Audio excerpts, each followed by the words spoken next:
不管多顽强的咳嗽，一个万能止咳药就搞定。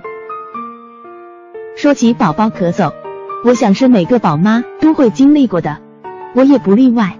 每次看到宝宝咳得那么厉害，那么难受，有时吃的东西都因为咳嗽痰毒吐得一干二净，我就恨不得以身相待，替他受了那罪。所以有什么法子能缓解宝宝的咳嗽，我都会试上一试。经过这几年的经验累积，我终于找到了一个调理宝宝风寒咳嗽的好方法，不用吃药打针，更不会伤害宝宝的身体，材料也非常简单，每家厨房都有，只需要生姜大蒜水就可以搞定了。生姜可以驱寒，大蒜有止咳化痰的功效，正适合风寒感冒的宝宝，屡试屡爽。具体的操作如下：切3-4片薄薄的姜片，2粒大蒜拍碎，1小块红糖，一起煮水。